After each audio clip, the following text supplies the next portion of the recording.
Sous le vent mordant de l'automne 1872, Eliza Harlow, jeune veuve au cœur brisé, affronte la solitude dans une cabane isolée aux confins de l'Arizona. Marquée par la perte de son mari, un cavalier nordiste, elle résiste aux murmures de méfiants de Whitestone. Pourtant, dans l'obscurité, une ombre immense veille. Naël, guerrier Chiricahua, porteur d'une promesse aussi audacieuse qu'inattendue. Entre dangers, secrets et destins entrelacés, leur rencontre défie les lois du désert et de la société. Qu'adviendra-t-il d'eux face à l'hiver approchant? Abonnez-vous pour plonger dans cette épopée captivante et partagez d'où vous nous écoutez. Laissez-vous tenter. Saurez-vous découvrir ce que le désert leur réserve? Le vent d'automne charriait une odeur de sauge et de poussière à travers les plaines arides de l'Arizona, en cet automne 1872. Les planches de la cabane d'Eliza Harlow grinçaient sous les rafales, comme des os secs frottés par un souffle invisible. Seule, elle se tenait près de la fenêtre, ses doigts crispés sur le cadre de bois usé, scrutant l'horizon où le soleil s'éteignait dans une mare de sang rougeoyant. Les prairies, baignées d'une lueur cuivrée, s'étendaient mande à perte de vue, interrompues seulement par la ligne sombre des peupliers bordant le ruisseau de Willow Creek.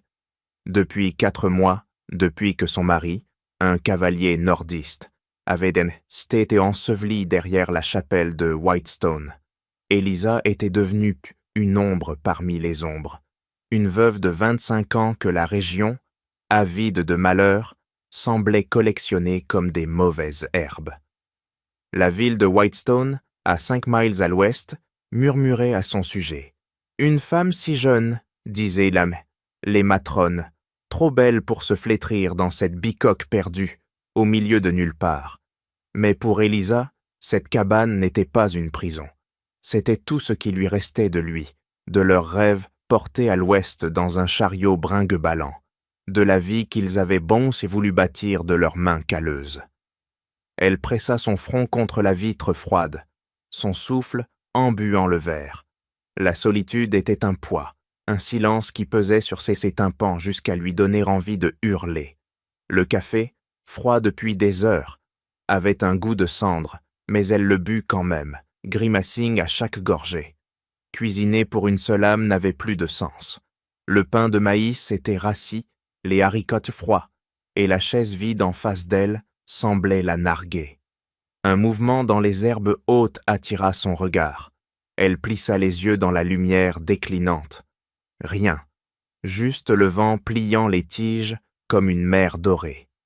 Pourtant, ces derniers temps, elle sentait des yeux posés sur elle, une idée ridicule, née de trop de nuits solitaires, mais les poils de sa nuque se hérissaient lorsqu'elle puisait de l'eau au puits ou nourrissait les poules.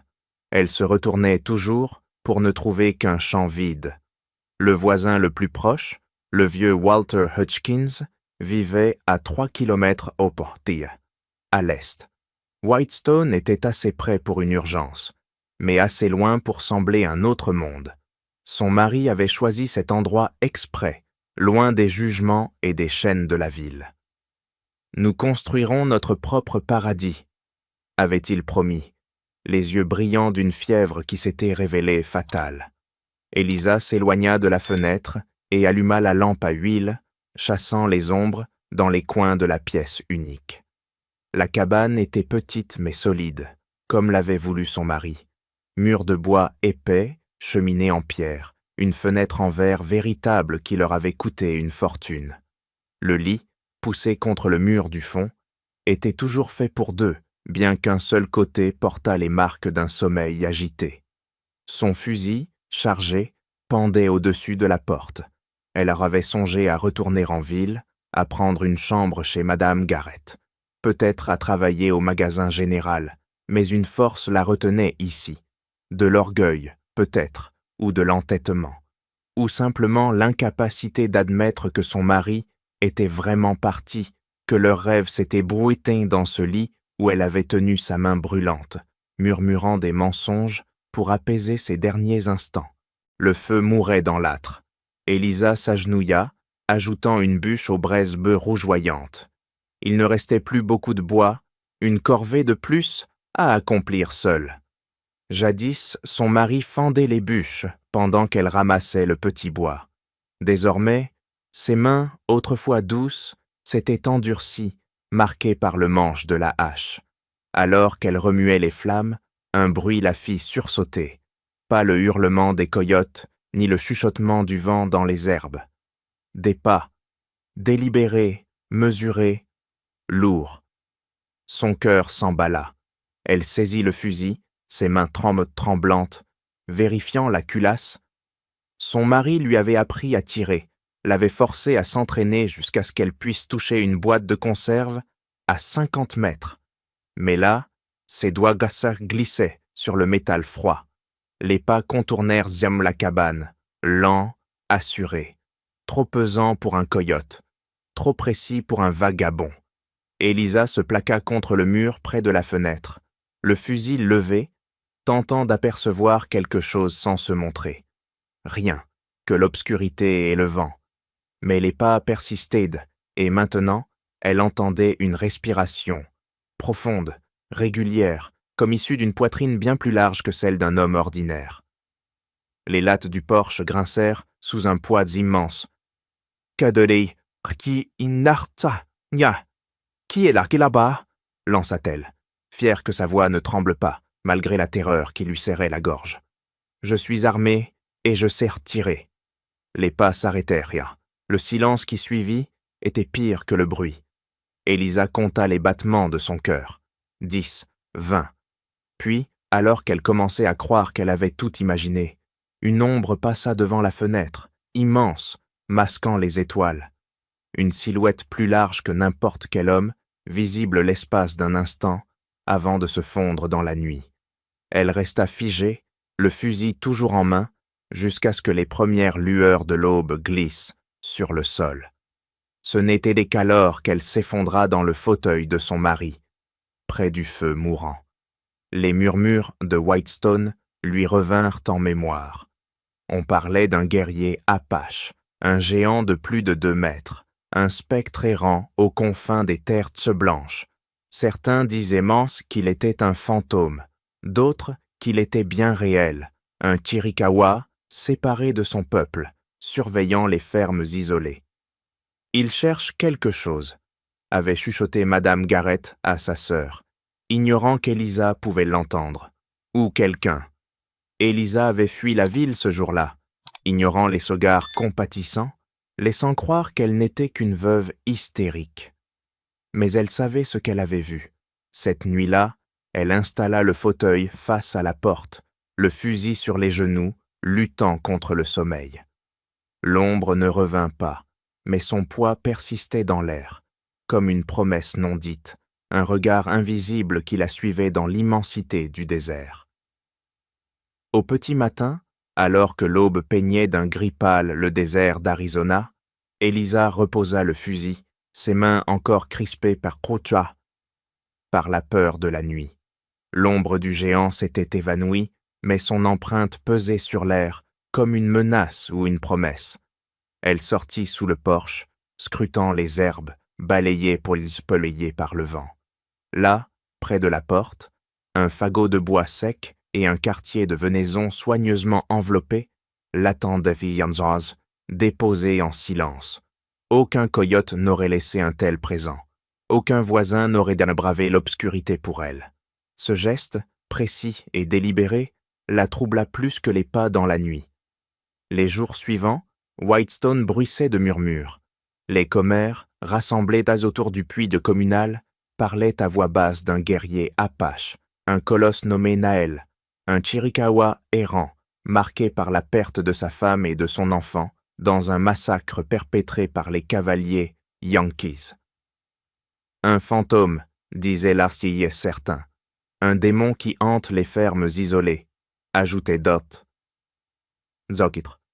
Élisa surprit ces chuchotements en achetant du sel et de la farine au magasin général, ignorant les beaux regards curieux qui la suivaient. Elle rentrait vite, la tête basse, mais les rumeurs s'accrochaient à elle comme la poussière du désert. Nahel était accusée de vol, de disparition de bétail, voire de meurtre. Pourtant, les traces autour de sa cabane racontaient une autre histoire, des empreintes trop grandes pour un homme ordinaire, des offrandes laissées sans un mot. Une nuit d'octobre 1872, l'air devint lourd, chargé d'électricité. Les étoiles disparurent derrière des nuages noirs, roulant comme des vagues sur la prairie. Élisa barricada les volets, ramenant les poules dans l'appentis attenant à la cabane. Le tonnerre grondait au loin, un grognement de bête affamée.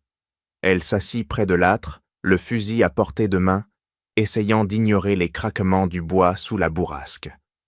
Puis, dans un éclat de foudre qui déchira le ciel, elle le vit. Il se tenait à 20 pas de la fenêtre, immobile malgré le vent qui couchait les herbes autour de lui. Nahel, sa silhouette massive, semblait taillée dans la pierre du désert, ses cheveux noirs flottant comme une bannière dans la tempête. Ses dents moyeux, sombres comme des puits sans fond, trouvèrent les siens à travers la vitre striée de pluie. « Qui es-tu » cria-t-elle, la voix ferme malgré le tremblement de ses mains. « Que veux-tu de moi » Le tonnerre avala ses mots, mais Nahel avança, ses pas faisant trembler le sol. Il s'arrêta sous le porche, si près que l'odeur de cuir et de terre mouillée emplit l'air. « Avant que l'hiver ne s'éteigne, tu porteras mon sang en toi » déclara-t-il, sa voix grave perçant le fracas de l'orage. Les mots frappèrent Élisa comme une gifle, à la fois outrageant et étrangement inévitable, comme si le désert lui-même les avait gravés dans la pierre. Elle recula, le fusil levé, mais ses bras semblaient de plomb. « Pars ou je tire » lança-t-elle.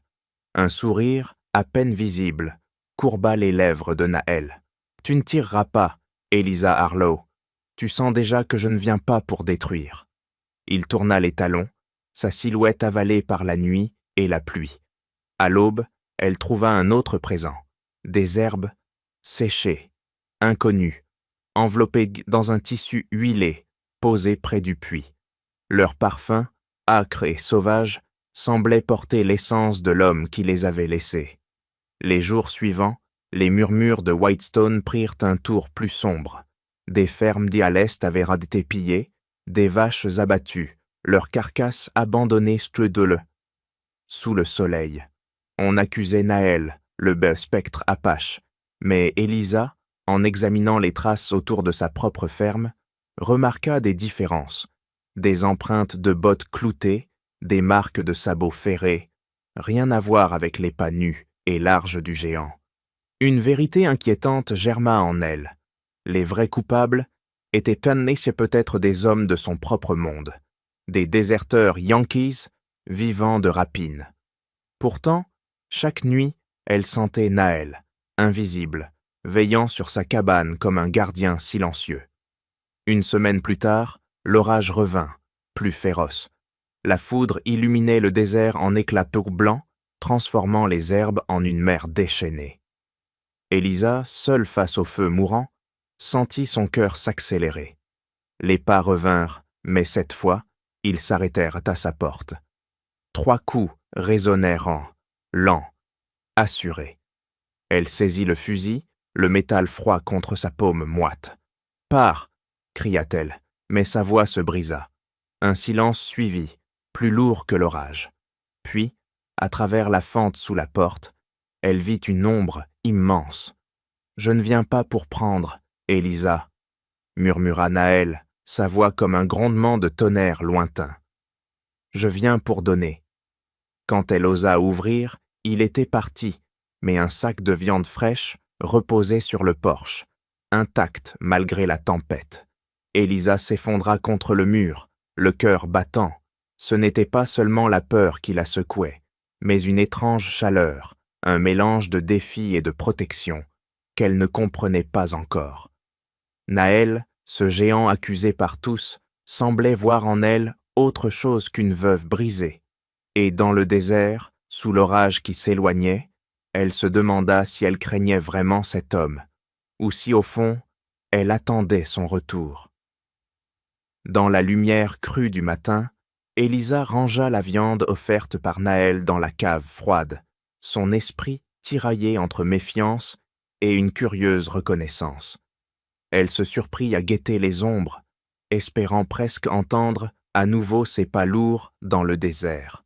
Mais la tempête s'était éloignée, laissant derrière elle un silence oppressant, brisé seulement par le cri rauque des corbeaux perchés sur les peupliers. En cet automne 1862, la prairie d'Arizona semblait retenir son souffle. Élisa s'affairait à réparer une clôture brisée par l'orage, ses mains gantées, luttant contre les planches récalcitrantes. Elle avait appris à manier la hache et le marteau depuis la mort de son mari, mais chaque coup résonnait comme un rappel de son absence. Alors qu'elle enfonçait un clou, un craquement dans les broussailles la fit sursauter. Elle pivota, la main sur le couteau à sa ceinture, mais ce n'était qu'un lièvre fuyant vers le ruisseau. Pourtant, l'impression d'être observée persistait, comme une caresse invisible sur sa nuque. Ce soir-là, le vent tourna, annonçant une nouvelle tempête. Les nuages s'amoncelaient, noirs comme de l'encre renversée, et la foudre zébrait l'horizon. Élisa renforça les volets, mais un vacarme soudain éclata près de l'appentis. Des cris, des sabots et le grondement d'hommes avinés. Elle saisit son fusil, le cœur battant. À travers une fente du volet, elle aperçut 3 silhouettes ishtia à cheval, leurs visages masqués par des foulards poussiéreux. Des déserteurs, comprit-elle, ceux dont les traces de bottes cloutées avaient mampoli souillé les fermes de voisines. Ils fracassaient l'appentis, riant alors que les poules paniquées s'éparpillaient dans la nuit. Soudain, un rugissement couvrit le tonnerre. Nell surgit de l'obscurité, son ombre massive se dressant comme un roc contre la tempête. Armé d'un couteau à lame large et d'un gourdin, il chargea. Les déserteurs, pris de court, dégainèrent leurs revolvers, mais Naël était plus rapide. Il abattit le premier d'un coup précis, le sang éclaboussant la terre détrempée. Le deuxième tenta de fuir, mais Naël le rattrapa, son couteau tranchant l'air comme une faux. Le troisième, plus audacieux, visa et tira. La balle entailla le flanc de Naël, qui vacilla mais ne tomba pas. Avec un grognement primal, il écrasa l'homme au sol, le réduisant au silence. Élisa ouvrit la porte, le fusil toujours en main, et courut vers lui. « Tu es blessé !» cria-t-elle, ignorant la pluie qui la trempait. Naël, haletant, pressa une main contre son flanc, du sang coulant entre ses doigts. « Entre, vite !» ordonna-t-elle, le tirant dans la cabane. Il se laissa faire, courbant son immense carrure pour passer la porte. À la lueur de la lampe, elle vit la blessure, une entaille profonde, mais pas mortelle. Elle attrapa des linges propres et une bassine d'eau, ses mains tremblantes mais résolues. En nettoyant le sang, elle découvrit des cicatrices anciennes, des marques de bataille et de deuil gravées dedans sa chair comme une carte du désert. « Pourquoi ?» murmura-t-elle, essuyant une traînée rouge sur sa peau cuivrée. « Pourquoi risquer ta vie pour moi ?» Naël la fixa, ses yeux sombres, brillant d'une intensité qui la cloua sur place. « Parce que tu es seule, Élisa, comme je l'étais. » Sa voix était rauque, teintée d'une douleur qu'elle reconnut instant-lit. « Ma femme, mon fils, pris par les fusils de tes semblables. Je ne laisserai pas le désert te prendre aussi. » Elle banda la blessure, ses doigts frôlant les contours musclés de son torse. Chaque contact semblait réveiller quelque chose en elle, un mélange de peur et d'une chaleur interdite. Alors qu'elle nouait le bandage, un objet glissa du sac de Naïl, un carnet usé, aux pages jaunies. Curieuse, elle l'ouvrit, pensant y trouver des notes de chasse, mais les mots qu'elle lut la figèrent. C'était le journal de son mari, détaillant une embuscade contre un camp apache. Des femmes, des enfants, massacrés sans pitié. Son nom figurait là, parmi les cavaliers. Une nausée la saisit. Était-ce le sang de la famille de Naël qui l'avait versé? Elle releva les yeux, croisant le regard de Naël. Il savait. « Tu l'as trouvé ici, n'est-ce pas ?» demanda-t-elle, la voix brisée. Il hocha la tête. « Je ne te blâme pas, Elisa. Mais la vérité vit dans les os, pas dans les mensonges. » Elle referma le carnet, ses mains tremblant sous le poids de cette révélation. Son mari, qu'elle avait idéalisé, portait une part d'ombre qu'elle n'avait jamais vue. Dehors, l'orage s'apaisait, mais une tempête nouvelle grondait en elle. Naël, cet homme accusé par Whitestone, venait de risquer sa vie pour elle, tandis que les siens la laissaient seule face aux pillards. Si vous ressentez la force de cette histoire, abonnez-vous à notre chaîne pour ne pas manquer la suite de ce voyage dans le désert. Partagez d'où vous nous écoutez. Une ferme isolée, une ville bruyante ou un coin perdu. Votre présence compte. Elisa, elle, se tenait au bord d'un gouffre. Pouvait-elle pardonner le passé de son mari tout en s'ouvrant à cet homme qui voyait en elle plus qu'une veuve? La réponse attendait dans la nuit, aussi tranchante qu'une lame. La nuit, lourde de vérités amères, enveloppait la cabane d'Elisa comme un linceul. Le carnet de son mari, refermé sur ses secrets sanglants, semblait de brûler la table où elle l'avait posé. Mais le matin de novembre 1872 apporta une nouvelle menace, plus tangible que les ombres du passé. À l'aube, alors que le soleil peignait le désert d'Arizona, d'une lueur froide, un cri strident déchira l'air. Elisa, encore secouée par la révélation de la veille, courut dehors. L'appentis était en ruine, ses planches éclatées comme des os brisés. Les carcasses de ses dernières poules gisaient éparpillées, leurs plumes tachées de sang flottant dans la brise. Des empreintes de bottes couteaux cloutées et des traces de sabots marquaient la terre.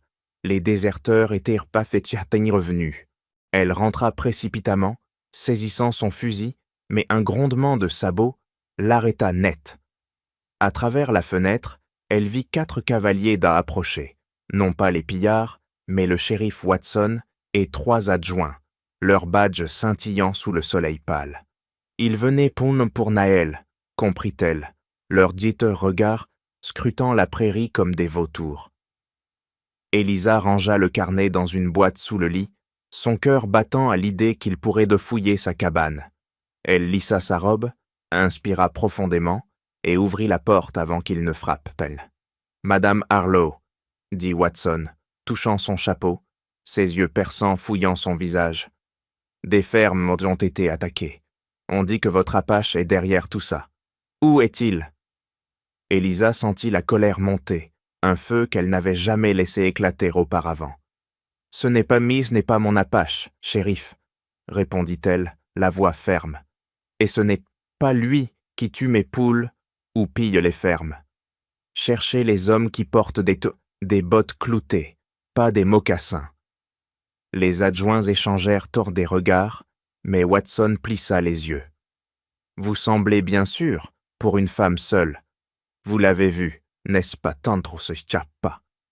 Elisa serra les poings, luttant contre l'envie de crier la vérité, que Naël l'avait protégée, qu'il saignait pour elle, pendant que Whitestone fermait les yeux sur les vrais criminels.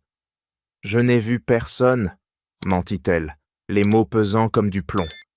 Watson s'approcha, sa voix baissant. « Si vous cachez cet Indien, Elisa, vous jouez d'un jeu dangereux.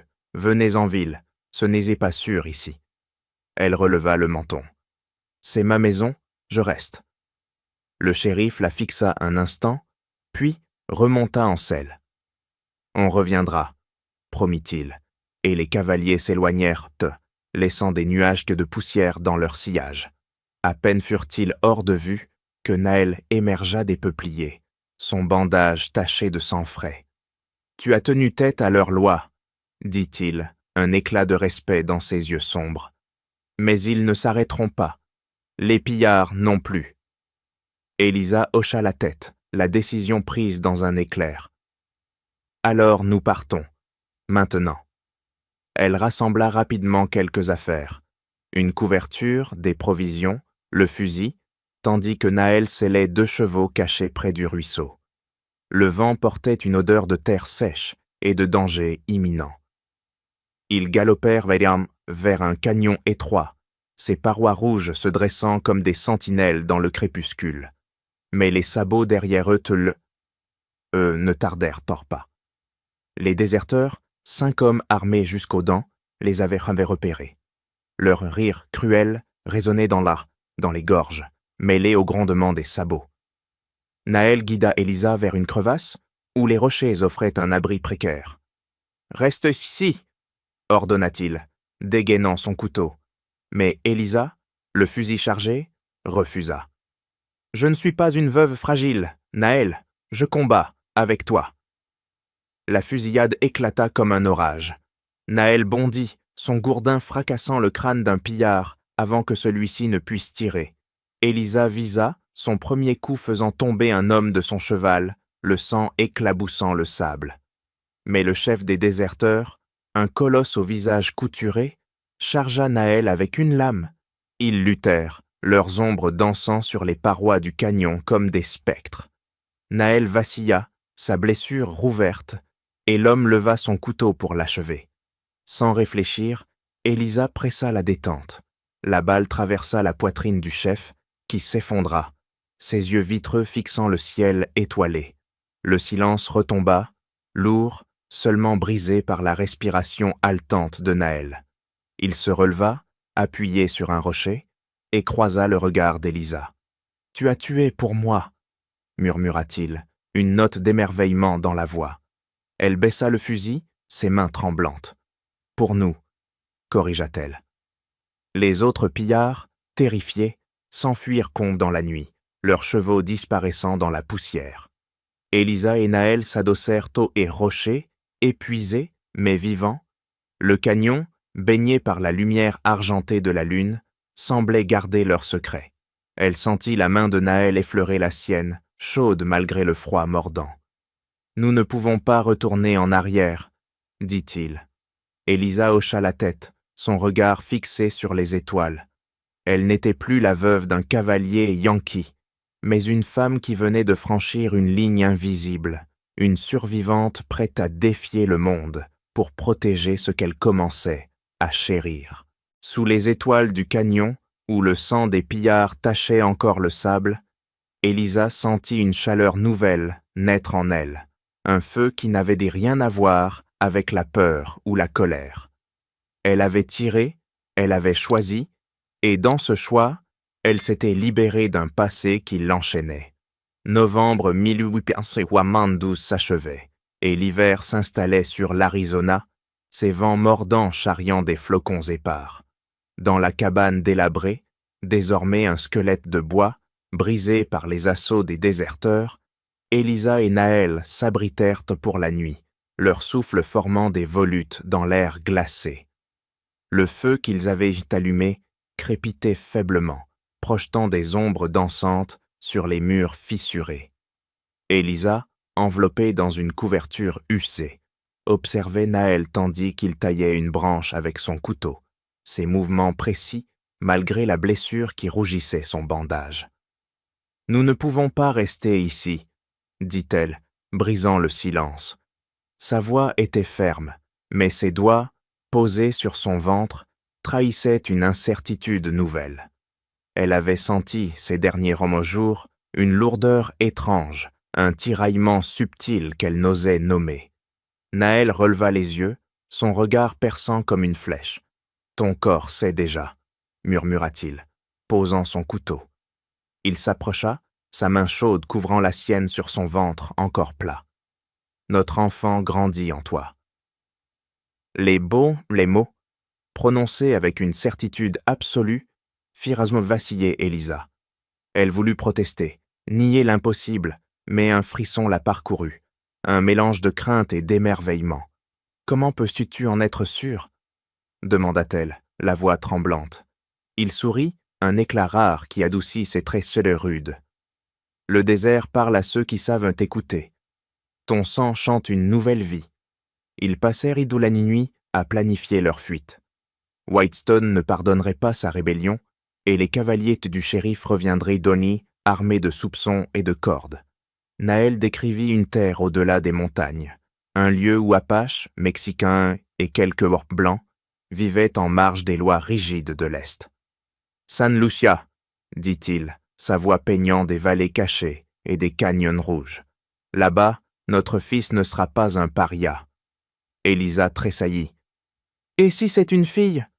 Naël rit, un son grave qui résonna dans la cabane. « Fille ou garçon, cet enfant portera nos deux mondes. » À l'aube, ils rassemblèrent ce qui restait, un sac de provisions, le fusil d'Elisa et un cheval survivant, une jument robuste cachée dans un bosquet. La cabane, jadis un refuge, n'était plus qu'un tombeau de souvenirs. Elisa y mit le feu avant de partir, regardant les flammes dévorer les planches où elle avait pleuré son mari. Les cendres s'élevaient en tourbillons, emportées par le vent, comme une offrande au désert. « Plus de retour en arrière », murmura-t-elle, montant en selle derrière Naël. Il hocha la tête, ses mains fermes, sur les rênes, seulement vers l'avant. Leur voyage fut une épreuve. Les sentiers d'hommes rocailleux lacéraient les sabots de la jument et le froid de l'hiver s'infiltrait dans leurs os. Naël enseigna à Elisa comment lire les étoiles pour s'orienter, comment repérer les sources d'eau cachées sous la roche. Chaque nuit, il posait sa main sur son ventre, comme pour ancrer la vie qui y grandissait. Elisa, autrefois enchaînée au rythme d'une ferme, apprenait à respirer au diapason du désert, ses sens s'aiguisant sous le regard patient de Naël. Mais la peur ne disparaissait pas. Des ombres semblaient les suivre, des cavaliers peut-être, ou le poids de Whitestone qui refusait de lâcher prise. Une nuit, sous un ciel clair pacté d'étoiles, Elisa sentit un mouvement, un frémissement léger comme des ailes de papillon dans son ventre. Elle retint son souffle, la main pressée contre sa peau. Naël, allongé près d'elle, sur une couverture étendue sur le sol, le sentit aussi. « Il se fait connaître », dit-il, sa voix empreinte de révérence. Elisa sourit, les larmes aux yeux. Elle, peut-être.